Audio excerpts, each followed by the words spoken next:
এই নদীর মতোই তো মানুষেরও জীবন। মা গঙ্গা যেমন হিমালয়ে মহাদেবের জটা থেকে সৃষ্টি হয়ে কত গ্রাম নগর শহর পেরিয়ে শেষে সাগরে মিশে তার যাত্রা সম্পূর্ণ করে, মানুষও তেমন সময়ের স্রোতে বয়ে জন্ম থেকে মৃত্যু তার যাত্রা পূর্ণ করে। এই সংসারে সবকিছুই অনিত্য, একমাত্র মৃত্যুই সত্য। জীবনের এই কটা বছরের জন্য এত লোভ, লালসা, রক্তপাত, হানাহানি, মানুষের মধ্যে ভালোবাসা এত কম কেন?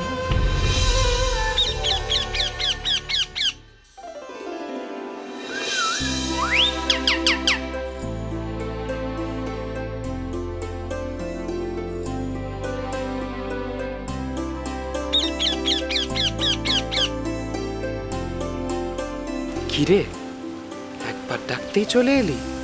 ভয় পেলি না? দেখে তো মনে হচ্ছে তুই কারো পোষা। তা সে তো তোকে নিশ্চিন্তে ছেড়ে রেখেছে।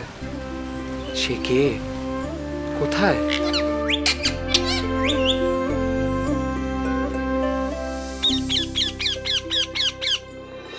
আরো একদিন গৌরাঙ্গ সুন্দর নাহিতে দেখিল ঘাটে,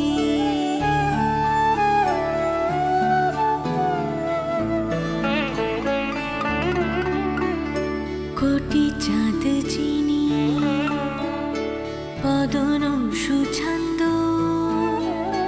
দেখিয়া পরাণ ফাটে।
সুখে হঠাৎ আমার থমকে গেল কেন?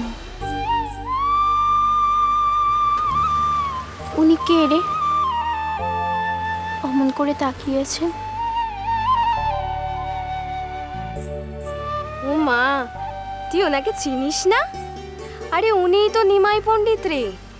তবে যেমন পণ্ডিত তেমন দামাল। অভিশাপ দেওয়ার ভয় দেখিয়ে খালি আমাদের থেকে গঙ্গা পুজোর প্রসাদ খেয়ে পালায়। আমরা যদিও ভয় পাই না, আমরা স্বেচ্ছাই দিই। নিমাই পণ্ডিতের মতন মানুষকে কে না মন প্রাণ সঁপে দিতে চায়।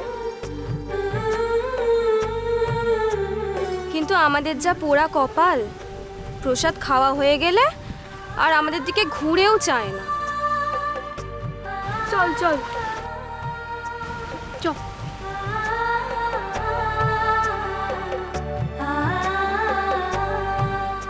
বিদ্যাপতি, চণ্ডীদাস, জয়দেব এরা সকলেই রাধাকৃষ্ণের অমর প্রেম ও ভালোবাসা নিয়ে নানান পদ রচনা করে গিয়েছে। এক ঐশ্বরিক অনুভূতি থেকে প্রেম সামাজিক নিয়ম মেনে আসেনি। প্রেম হলো সুন্দর। প্রেম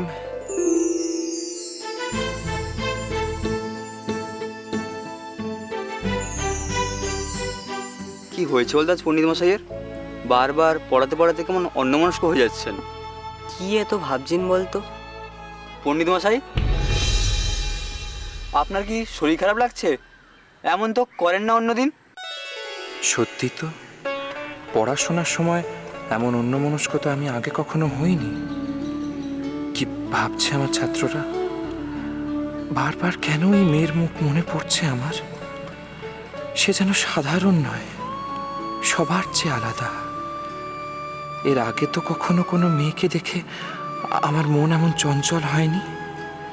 তবে কি না, ওই মেয়ের পরিচয় আমাকে জানতেই হবে।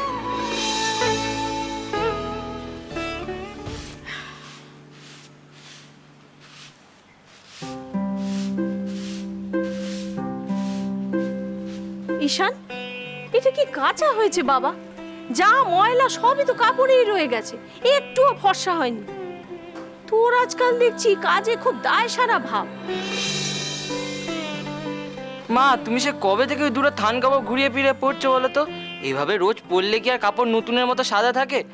কতবার বলেছি নিমাই দাদাকে বলো আর একটা নতুন থান কাপড় কিনে দিতে, তুমি তো আমার কথা শুনছোই না। তুই থাম তো দেখি, পয়সা কি গাছে ফলে? সবে মাত্র আমার ছেলেটা দুটো ছাত্র পড়িয়ে পয়সা আয় করছে, তাকে আমি বলবো মায়ের জন্য পয়সা খরচা কর? তোকে আর আমার কাপড় কাচতে হবে না বাবু, আমি আমারটা কেচে নেব। তুমি কেন কাপড় কাচবে মা? আমি তো আছি, আমি কেচে দেব। পালাই ষাট, তুই কাচবি কেন? তুই তো মহাপণ্ডিত। তাতে কি হয়েছে? বড় পণ্ডিত হয়েছি বলে কি মায়ের সেবা করতে নেই? আর ঈশান দাদারও তো বয়স হয়েছে, সেইবার কত পারবে বলো তো? না গো নিমাই দাদা, অমন কথা মুখে এনো নে। আমি কি বুড়ো অথব্য হয়ে গেছি নাকি? মা, তোমার কাপড়গুলো আমি কাল আবার গিয়ে ঘাট থেকে কেচে আনবো। ভুল করছো ঈশান দাদা। সমস্যাটা তোমার কাচার নয়, জলে। পুকুরের জলেই সমস্যা, তাই কাপড় ফর্সা হচ্ছে না। আমি বলছি তো, কাল সকালে নদী থেকে আমি কাপড় কেচে আনবো। কি যে বলিস না তুই বাবা, সকালে তো চতুষ্পাটি যাওয়া আছে, তুই সেইখানে না গিয়ে নদীতে মায়ের কাপড় ধুতে যাবি? সবে মাত্র ছাত্র পড়িয়ে দুটো করির মুখ দেখেছিস, তাকে অবহেলা করিস না বাবা। না না, তুই তোর কাজে মন দে। তোকে এইসব সংসারের কথা ভাবতে হবে না। তোর ওই কি সব শিরোমণি হওয়ার আছে না, ওইটা নিয়ে ভাব। আমি যা বলছি শোন বাবা, তোর এই জলপানি আর শিষ্যদের প্রণামী দিয়ে তো ভালোই মন্দই মিশিয়ে আমাদের সংসারটা চলছে। তুই অধ্যাপনা করছিস, তোর ছাত্র বাড়ছে, তুই সংসার নিয়ে না ভেবে ওই সব নিয়ে ভাব বাবা।